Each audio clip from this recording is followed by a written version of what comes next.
할렐루야. 성경 1189장 장별로 알아가는 성경 이야기 진행을 맡고 있는 구재숙 목사입니다. 반갑습니다. 지난 시간에 이어서 에스겔 다시 함께 해보도록 하겠습니다.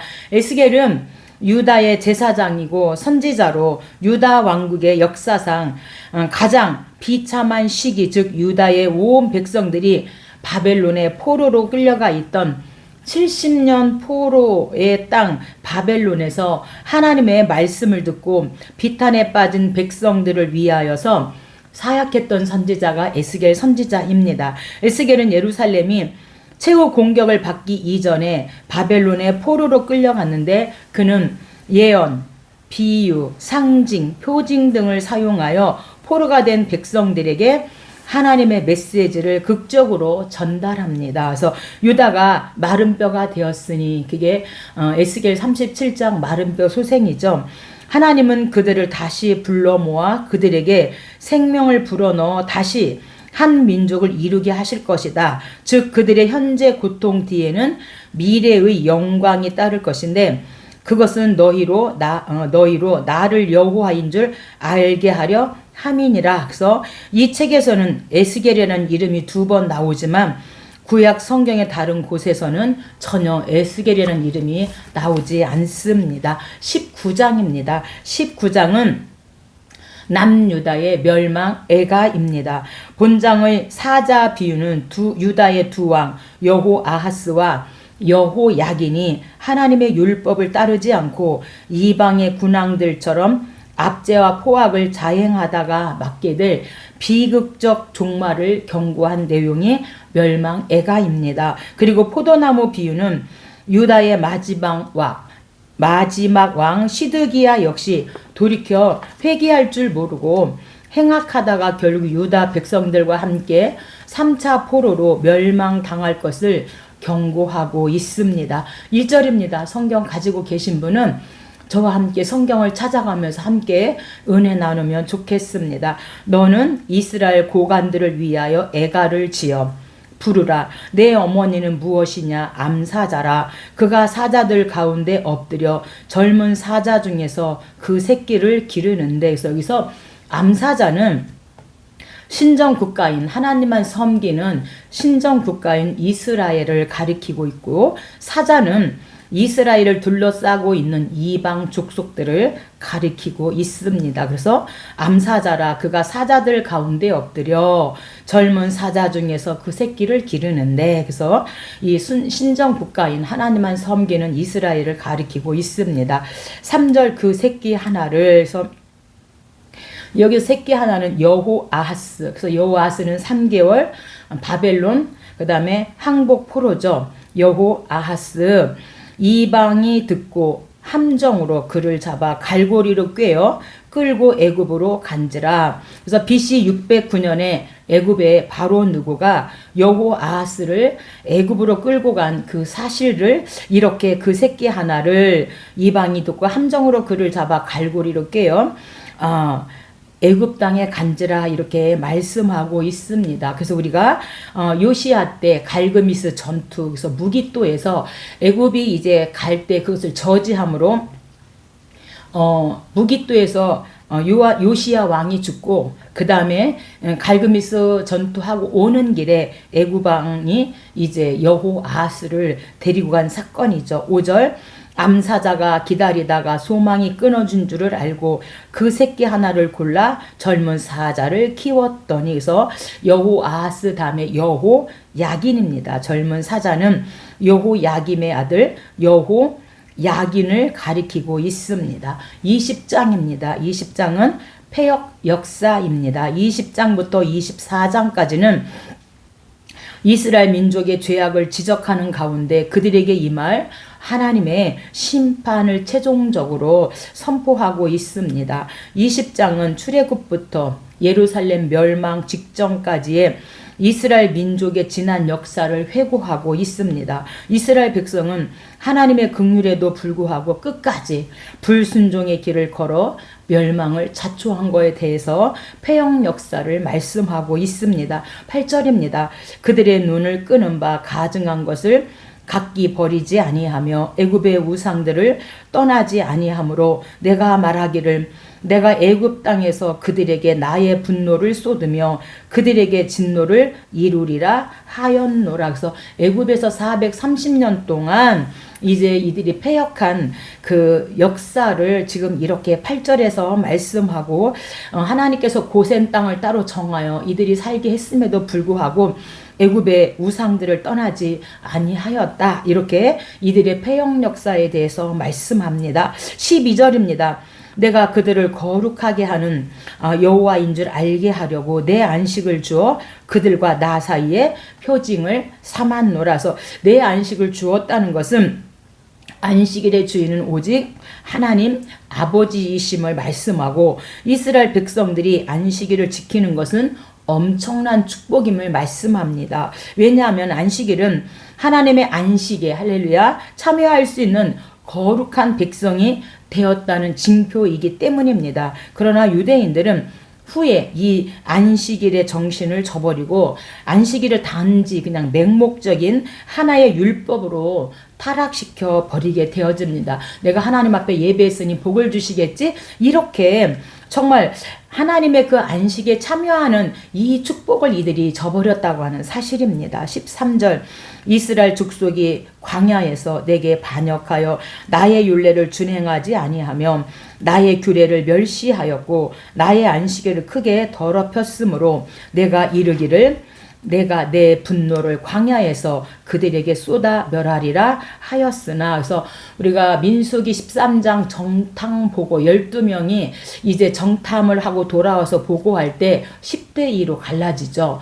여호수아 갈렙은 그들은 우리의 밥이다 이렇게 하지만 10명은 그들 앞에 우리는 메뚜기 같다 이렇게 해서 10대 2로 그 보고를 듣고 갈라지면서 민수기 14장에서 백성 반란이 일어나면서 가데스 바네아여서 정확하게 두 번째 유월절을 지키고 갔기 때문에 38년 동안, 우리는 40년이라고 하는데 가데스 바네아에서 이들이 그 광야 생활하면서 하나님의 그 패역한 이런 역사에 대해서 말씀하고 있습니다. 28절입니다. 그들에게 주기로 맹세한 땅으로 그들을 인도하여 드렸더니 그들이 모든 높은 산과 모든 무성한 나무를 보고 거기에서 제사를 드리고 분노하게 하는 제물을 올리며 거기에서 또 분향하고 전제물을 부어 드린지라. 그래서 이 하나님께서 이제 가나안 땅에 이들을 입성했죠. 여호수아와 함께. 근데 가나안에서 또 이들이 엄청난 패역을 합니다. 그래서 모세가 죽기 2달 전에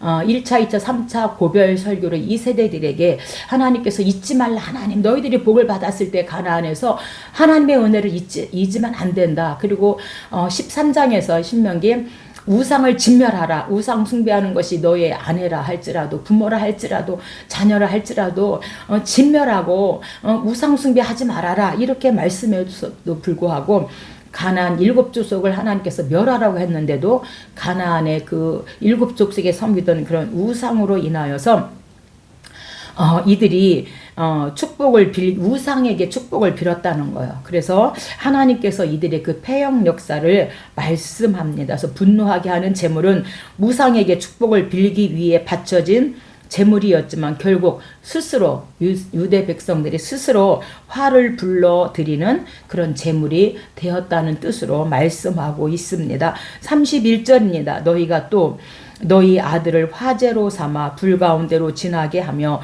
오늘까지 너희 자신을 우상들로 말미암아 더럽히느냐. 이스라엘 족속아 너희가 내게 묻기를 내가 용납하겠느냐. 그래서 오늘날까지 아들 인신 제사, 살아있는 자기 아들을 불태워서 신께 바치는 인신 제사를 통하여서 오늘날까지 이스라엘 백성들이 하나님 앞에 패역한 이런 역사를 에스겔 선자를 통하여서 말씀하고 있습니다. 오늘 저와 여러분은 어떻습니까? 하나님 앞에서 정말 순종하며 주의 율례와 규례와 법도를 지켜 행하고 있는지, 아니면 나도 모르게 그 어떤 우상에, 세상의 어떤 돈이나 세상의 어떤 우상에 빠져 있는지 한번 생각해 보았으면 좋겠습니다. 21장입니다. 이런 20장의 이스라엘의 유다의 패역 역사로 인하여서 21장에서 하나님께서 이제 심판의 칼을 들었다 이렇게 말씀합니다. 유다의 멸망과 시드기야 왕의 비참한 최후를 비유적인 표현을 통해 선포하고 있습니다. 사실 유다의 멸망 이후 다윗 가문의 세속적 왕권은 영원히 끊어지고 말았는데 이는 죄를 회개하지 않는 자들은 하나님의 진노의 대상이 됨을 보여준 것입니다. 후반부는 바벨론이 유다를 침략할 때에 암문도 아울러 멸망당할 것을 예언하고 있습니다. 2절입니다. 인자야 너는 얼굴을 예루살렘으로 향하여 성소를 향하여 소리내어 이스라엘 땅에 예언하라. 여호와의 말씀이 내가 너를 대적하여 내 칼을 칼집에서 빼어 의인과 악인을 내게서 끊을지라. 왜 의인도 하나님께서 죽이시는가? 악인들의 악행을 멈추도록 파수꾼 사명을 바로 감당 안 했기 때문에 하나님께서 악인도 의인도 그렇게 끊으시겠다 이렇게 말씀합니다. 에스겔 3장과 33장이 파수꾼 사명인데 이제 이들이 악행을 멈추도록 막 우리가 나팔을 불어서 빨리 그 죄의 길에서 돌아오세요. 이렇게 우리가 파수꾼 사명을 감당해야 되는데 의인이 죽는 것은 그 파수꾼 사명을 감당하지 않았기 때문이다. 이렇게 말씀하고 있으니 오늘 저와 여러분 정말 나아가서 멀리 가서 이방 사람 전도하지 못한다 할지라도 내 집 근처 다니면서 예수 믿으세요. 우리가 이렇게 복음을 전하는 저와 여러분이 되었으면 좋겠습니다. 4절입니다. 내가 의인과 악인을 내게서 끈을 터임으로 내 칼을 칼집에서 빼어 모든 육체를 남에서 북까지 치리니 칼이 다시 꽂히지 아니하리라 하셨다 하라. 그래서 하나님께서 유다의 그 패역 때문에 하나님께서 심판의 칼을 드셨는데 악인도 의인도 그 심판의 칼에 죽게 되어지는데 의인은 복음을 전하지 않으므로 그럼 위험 상황을 알리지 않으므로 그 의인도 죽게 되어질 것이다 이렇게 말씀합니다. 22장입니다. 유다 백성들의 죄악상에 대해서 말씀합니다. 우리가 이사야 1장도 유다 죄악상이고 이사야 29장도 유다의 불신앙, 이사야 59장도 선민 죄악상, 다 선민이 이스라엘이죠. 유다. 근데 에스겔도 이 유다의 그 죄악상을 말씀합니다. 유다는 풀무불 속에 든 찌꺼기로 비유되었는데 이는 범죄하고도 도무지 돌이킬 줄 모르는 유다 백성들이 하나님께 있어 아무런 쓸모가 없는 자들임을 의미하고 있습니다. 따라서 하나님은 유다를 문나라 가운데서 흩어버림으로 그들의 죄악을 보응하시고 부정한 것들을 제거한 후에 남은 자들을 회복시키려 하시는 하나님의 말씀입니다. 4절부터는 우상 숭배입니다. 에스겔 6장과 8장과 14장에서 우상 숭배에 대해서 말씀하고 있는데 본문도 4절에 내가 흘린 피로 말미암아 죄가 있고 내가 만든 우상으로 말미암아 스스로 더럽혔으니 내 날이 가깝고 내 연한이 찼도다. 그러므로 내가 너를 이방의 능욕을 받으며 만국의 조롱거리가 되게 하였느니라. 이 하나님께서 유다 하나님 선민 이 선택한 이 유다 백성들이 우상 숭배함으로 말미암아 결국에는 그 우상 숭배로 말미암아 이방의 능욕거리가 되어지고 만국의 조롱거리가 되게 하셨다. 그래서 1차, 2차, 3차 포로로 바벨론에 잡혀가면서 완전히 나라가 멸망하는 이런 아픔을 당해야 했던 것입니다. 10절은 근친상간입니다.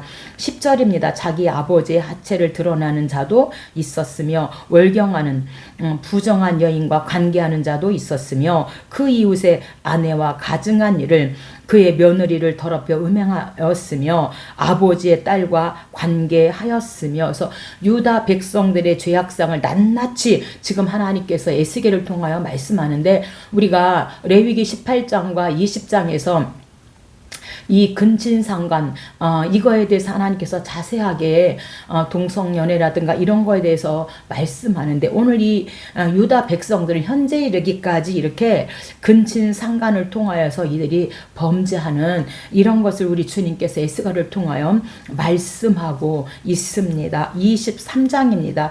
두 자매 음행인데, 두 자매 하나는 북이스라엘 사마리아를 대표로 말하고 남유다의 예루살렘을 대표로 이 두 자매가 하나님 앞에서 음행한다. 지금 이렇게 23장에서 말씀합니다. 23장에서 언니인 오홀라는 이스라엘을, 북이스라엘이죠. 오홀리바는 남유다를 상징하고 있습니다. 북이스라엘은 이방과 동맹을 맺고 그들의 우상을 들여와 죄를 범하고, 이에 하나님은 북이스라엘을 멸하시게 되어지는데, 스살무브 베호 호세아 왕 때 722년이죠. 아수르에 의해서 결국에는 그 우상 숭배로 인하여 멸망하게 되어집니다.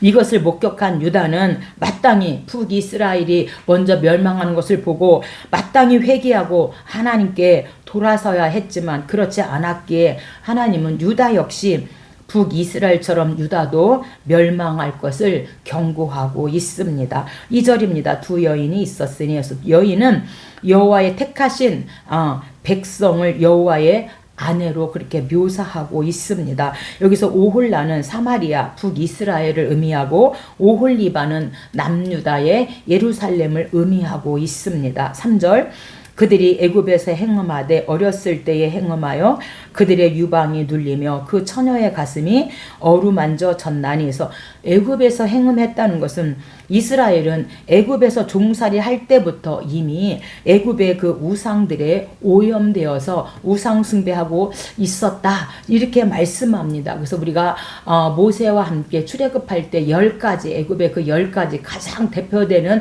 10가지 신, 그 우상 숭배를 하나님께서 타파하시는 것을 볼 수 있는데, 이렇게 북이스라엘과 남유다가 이미 애굽에 있을 때부터 우상 숭배했다, 음행했다, 이렇게 말씀합니다. 4절입니다.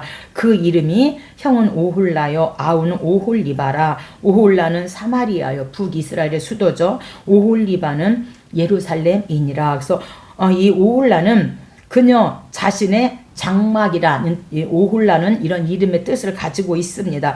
여기에서 오홀라는 하나님이 계시지 않는 그녀 자신의 장막이니까 거짓 장막을 사마리아가 갖고 있다는 의미로 그 오홀라라는 이름을 붙이고 있습니다. 5절입니다. 오홀라가 행음하여 그가 연애하는 자 곧 그의 이웃 아수르 사람을 사모하였나니. 그래서 이 오홀라 북이스라엘은 하나님을 의지하지 않고 옆에 나라인 아수르를 의지함으로 말미암아 아수르 사네립에 의해서 결국에는 BC 722년 호세아 왕 때 멸망하게 되어집니다. 9절입니다. 그러므로 내가 그를 그의 정든 자 곧 그가 연애하는 아수르 사람의 손에 넘겼더니. 그래서 결국에는 아수르 사네립에 의해서 멸망하게 되어집니다. 여러분, 의지하는 것이 무엇입니까? 남편입니까? 자녀입니까? 아니면 명예입니까? 물질입니까? 내가 의지하는 그것 때문에 결국에 하나님 앞에 내가 망하게 될 것이다, 이렇게 말씀하면서 어서속히 하나님께 회개하고 돌아오라고 오늘 에스겔을 통하여 저와 여러분에게 말씀하고 있습니다. 11절입니다. 그 아우 오홀리바가 이것을 보고도 회개해야 되는데 회개하지 않고 그의 형보다 음욕을 더하며 그의 형보다 그의 간음이 더 심함으로 그의 형보다 더 부패하여 졌느니라. 그가 그의 이웃 아수르 사람을 연애하였나니. 그래서 이 동생은 오홀리바인데 남유다죠. 그런데 아수르와 함께 바벨론을 의지하고 연애하였다, 이렇게 말씀합니다. 두 나라를 음행했다는 것은 아수르 그리고 바벨론을 이들이 의지했다. 그래서 결국에는 아수르도 612년에 멸망하고 바벨론은 이제 바사에 의해서 539년에 결국에는 그들도 멸망하게 되어집니다. 13절입니다. 그 두 여인이 한 길로 행함으로 그도 더러워졌음을 내가 보았노라. 그가 음행을 더하였음은 붉은색으로 벽에 그린 사람의 형상 곧 갈대아 사람의 형상을 보았음이라. 이제 이들이 더 바벨론을 의지함으로 말미암아 결국에는 유다가 바벨론에 의해서 BC 586년 시드기야 때 결국에는 3차 포로로 잡혀가면서 유다가 완전히 멸망하게 되어집니다. 오늘 저와 여러분, 내가 의지하고 내가 바라보는 것이 무엇인가 한번 생각해 보았으면 좋겠습니다. 24장입니다. 24장은 녹슨 가마입니다. 유다가 끓는 가마와 같은 하나님의 혹독한 심판으로 결국 멸망할 것이 예언되어집니다. 에스겔이 아내를 잃고도 슬픔을 토로할 수 없었음은 유다의 멸망으로 인한 하나님의 참담한 그런 심정을 나타내고 있습니다. 하나님은 자기 백성을 아끼시지만 타락하여 온 지체를 부패하게 하는 자들은 눈물을 머금고서라도 그 사람을 제거하신다 이렇게 말씀하고 있습니다. 6절입니다. 피를 흘린 성읍 녹슨 가마 곧 그 속에 녹을 없이 하지 아니한 가마여 화 있을진저 제비 뽑을 것도 없이 그 덩이를 하나하나 꺼낼지어다. 그래서 이 녹슨 가마는 예루살렘이 도저히 구원받을 수 없을 정도로 더럽혀져 있음을 상징합니다. 우상숭배로 인하여. 그래서 죄악으로 더럽혀진 예루살렘을 녹슨 가마로 뜻하고 있는데 오늘 저와 여러분도 정말 하나님 앞에 1년 동안 하나님의 은혜 가운데 우리가 살았는데 제대로 살지 못했다면 우리가 회개하고 하나님 품으로 돌아왔으면 좋겠습니다. 11절입니다. 가마에 놋을 달궈서 그 속에 더러운 것을 녹게 하며 녹이 소멸되게 하라. 많은 녹이 그 속에서 벗겨지지 아니하며 불에서도 없어지지 아니하도다. 그래서 이 신앙의 녹에 대해서 말씀합니다. 심지 않고 우리가 신앙생활하면서 거두려고 하는 거. 그래서 마치 우리가 감자 심었으면 감자가 나와야 되는데 감자 심고 인삼을 거두려고 하는 우리의 신앙의 그 녹이 있다는 겁니다. 그래서 우리의 삶 속에 이 녹이 녹아지게 해야 되지. 우리가 감자 심었으면 감자인데 하나님 감자 심고 막 인삼 거두게 해주세요. 주여 믿습니다. 불러불러 이렇게 한다고 되는 거는 아니잖아요. 하나님 앞에 말씀대로 말씀에 의지해서 살아가는 게 중요한 것 같습니다. 25장입니다. 25장은 열방 심판입니다. 남유다와 북이스라엘만 심판하는 게 아니라 주변에 있는 열방들도 하나님께서 내 백성 북이스라엘과 남유다를 괴롭힌 이 열방도 하나님께서 심판하시겠다 말씀합니다. 25장에서 32장은 여러 민족들에 대한 하나님의 심판이 열방 심판이 예언되어 있습니다. 여기서 중요한 것은 여러 민족에 대한 심판이 곧 남은 자들을 회복시키기 위한 하나님의 구원 역사라는 것입니다. 오늘 이 본장에서는 또 이스라엘과 대적하며 하나님의 징계를 받는 이스라엘을 보고 기뻐하는 암몬과 모압, 에돔과 블레셋에 대한 열방 심판이 선포되고 있습니다. 3절입니다. 암몬 족속에게 이르기를 내 성소가 더럽힘을 받을 때에 이스라엘이 황폐할 때에 유다 족속이 사로잡힐 때에 내가 그들을 대하여 이르기를 아하 좋다 하였도다. 암몬 족속이 북이스라엘과 남유다가 이제 아수르로 또 1차 2차 3차 바벨론으로 잡혀갈 때 암몬 족속들은 아하 좋다 하면서 박수치면서 좋아했다는 것입니다. 이 암몬 족속은 우리가 창세기 19장 소돔과 고모라 멸망이죠. 룻과 작은 딸 사이에서 태어난 이 족속이 바로 암몬 족속입니다. 그러니까 하나님을 아는 사람들이었는데 이렇게 우상 숭배하고 인신 제사하는 나라가 되었습니다. 그래서 왜 아하 좋다 하였는가? 왜 그래서 이들도 하나님께서 징계하시는가? 남의 고통, 유다 멸망을 보고 불쌍히 여기고 마음 아파해야 되는데 아하 좋다 했기 때문에 암몬 너도 하나님께서 징치하겠다 이렇게 6절과 7절에서 말씀합니다. 6절입니다. 이스라엘 땅에 대하여 손뼉을 치며 발을 구르며 마음을 다하여 멸시하며 즐거워하였나니. 남유다가 멸망할 때 이렇게 이 암몬 자손들이 손뼉 치고 발을 구르면서 막 마음을 다해서 이들이 기뻐하였다는 겁니다. 그래서 우리 하나님이 괘씸죄를 거르신 거죠. 7절.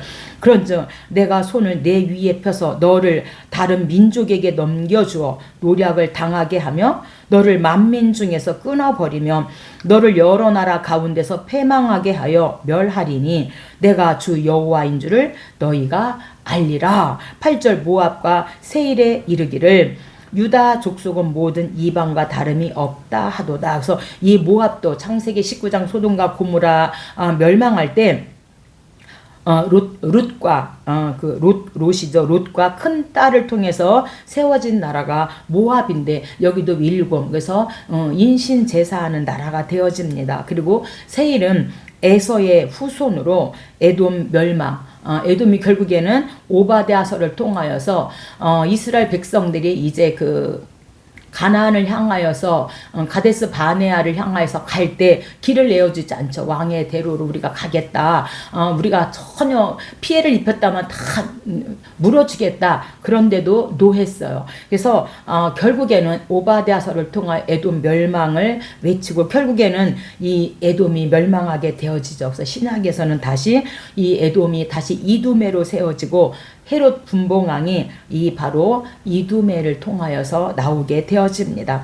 유다 족속은 모든 이방인과 다름이 없다. 하나님께서 말씀하시는 것은 모압 족속과 에돔 족속이 예루살렘의 패망을 보고 조롱하는 말로써 하나님이 이스라엘을 거룩한 나라, 제사장 나라로 부르신 것은 모든 이방인들도 함께 구원을 얻게 하려는 것이었습니다. 대표성의 원리죠. 그런데 그들은 이것을 오해하고 하나님의 선택을 경멸하고 있는 거죠. 암몬과 모압이. 그것이 그들의 죄였다. 그래서 그들도 하나님께서 이방인들도 심판하시는 것입니다. 10절. 암몬 족속과 더불어 동방 사람에게 넘겨주어 암몬 족속이 다시는 이방 가운데서 기억되지 아니하게 하려니와 내가 모압에 벌을 내리리니 내가 주 여호와인 줄을 너희가 알리라. 서 주변 국가들도 이들의 그 징계를 통해서 하나님 살아계시는구나 이것을 알게 하시겠다. 열국 심판입니다. 26장은 두로 멸망입니다. 이사야 23장도 두로 멸망에 대해서 말씀하시고 오늘 에스겔은 26, 27, 28 세 장에 걸쳐서 두로 멸망에 대해서 말씀하고 있습니다. 두로가 하나님의 진노를 당해 멸망하게 된 원인과 심판 이후 두로의 참상을 묘사하고 있습니다. 두로의 제약은 유다의 멸망을 보고서도 스스로를 되돌아볼 줄 모르고 오히려 유다의 멸망으로 차지하게 된 상업적 이익을 헤아렸습니다. 이에 하나님은 해상 무역을 통해 번영을 구하는 두로가 멸망당해 황폐하게 되리라고 에스겔을 통하여 선포하고 있습니다. 2절입니다. 인자야 두로가 예루살렘에 관하여 이르기를 아하 만문의 문이 깨어져서 내게로 돌아왔도다. 그가 황폐하였으니 두로야 내가 너를 대적하며 바다가 그 파도를 굽이치게 함같이. 그래서 만민의 문은 예루살렘을 의미하고 있는데 이 만문의 문이 이제 깨져서 내게로 돌아왔다. 그것은 두로로 돌아왔다. 두로에게. 그래서 예루살렘이 망한 것을 좋아하므로 결국엔 두로가 멸망당하게 될 것을 말씀하고 있습니다. 이 두로는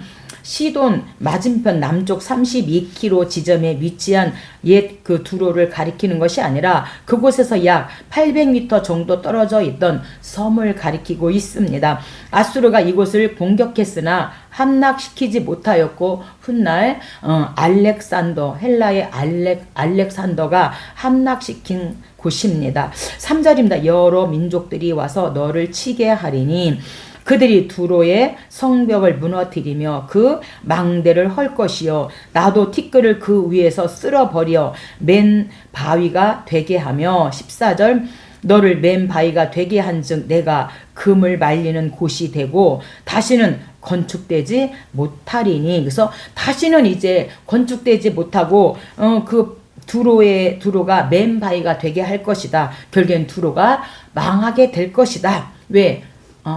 이스라엘의 유다의 멸망을 보고 좋아했기 때문에. 27장 그래서 두로의 멸망을 이제 애가로 지어 부르는 멸망 애가입니다. 하나님 앞에서 겸손히 행할 줄 모르던 두로의 멸망에 대한 애가입니다. 우리가 예레미야 애가 슬퍼하는 것이죠. 그러나 이는 당시 세계적으로 명성을 떨치며 영광을 누렸던 두로의 멸망을 진심으로 애도한 것이 아니라 하나님의 진노를 당해 결국 망하게 되었음을 조소한 것이 바로 멸망 애가입니다. 이러한 본문은 하나님이 함께 하시지 않는 한 인간의 모든 것이 헛됨을 깨닫게 하기 위해서입니다. 우리가 하나님 없이 성공하는 것은 이제 결국에는 빙산의 일각이기 때문에 언제 무너질지 모른다는 것을 말씀하고 있습니다. 2절입니다. 너는 두로를 위하여 슬픈 노래를 지으라. 동풍이 바다 한가운데서 너무 무찔렀도다. 내 재물과 상품과 바꾼 물건과 내 사공과 선장과 내 배의 틈을 막는 자와 내 상인과 내 가운데 있는 모든 용사와 내 가운데 있는 모든 무리가 내가 패망하는 날에 다 바다 한가운데 빠질 것이니요. 그래서 이 두로는 지중해를 통해서 큰 무역을 했는데, 그래서 이 바다 가장 큰 수입원이 이 지중해 바다였는데 가장 의지한 그것 때문에 결국에는 이 두로가 이 바다에 다 빠지게 될 것이다. 빠져 죽게 될 것이다. 그래서 이 두로의 멸망을 애가로 지어서 이렇게 말씀합니다. 28장입니다. 28장도 두로 멸망입니다. 26, 27, 28장에 다 두로에 관한 두로 멸망 애가를 지어서 말씀합니다. 28장은 두로가 멸망당하게 된 원인과 이웃 나라인 시돈도 하나님의 심판을 당하게 될 것을 예언하고 있습니다. 28장에 밝혀져 있진 않지만 시돈 역시 두로와 동일한 이유로 심판을 선고받았을 것입니다. 한편 후반부에서는 두로와 시돈과는 달리 이스라엘 민족의 회복을 예언하고 있습니다. 2절입니다. 두로 왕에게 이르기를 주 여호와께서 이같이 말씀하시되 내 마음이 교만하여 말하기를 나는 신이라. 내가 하나님의 자리 곧 바다 가운데 앉아 있다 하도다. 내 마음이 하나님의 마음 같은 채 할지라도 너는 사람이요 신이 아니거늘. 두로 왕이 나는 신이다, 나는 하나님이다, 이게 멸망의 원인이다, 이렇게 말씀합니다. 8절입니다. 너를 구덩이에 빠뜨려서 너를 바다 가운데서 죽임을 당한 자의 죽음같이 바다 가운데서 죽게 할지라. 그래서 잘 되는 데서 결국에는 하나님 없이 잘 되는 데서 결국에는 망하게 되는 것을 말씀합니다. 하나님을 잃어버리면, 그래서 너무 잘 돼서 하나님을 잃어버리면 망하게 되어지고, 교만 때문에 하나님 없이 잘 되면 그 교만 때문에 결국에는 망하게 되어집니다. 두로뿐만 아니라 오늘 저와 여러분도 하나님 없이 너무 잘 되면 우리가 그 교만으로 인하여 결국에는 모든 걸 잃어버릴 수 있다 말씀합니다. 10절입니다. 내가 이방인의 손에서 죽기를 할례받지 않은 자와 자의 죽음같이 하리니. 그래서 할례받지 않는 죽음같이 한다는 것은 두로에서도 할례를 받는 그런 풍속이 있었다고 합니다. 할례의 풍속이 있는 곳에서는 할례받지 않는 자는 야만인 취급을 받았다고 합니다. 애굽 그리고 베니게 등에서도 할례의 풍습이 있었어요. 이것은 두로 왕의 죽음이 너무 부끄러운 죽임임을 뜻하고 있습니다. 오늘 여기까지 하고 다음에 함께 하도록 하겠습니다. 감사합니다.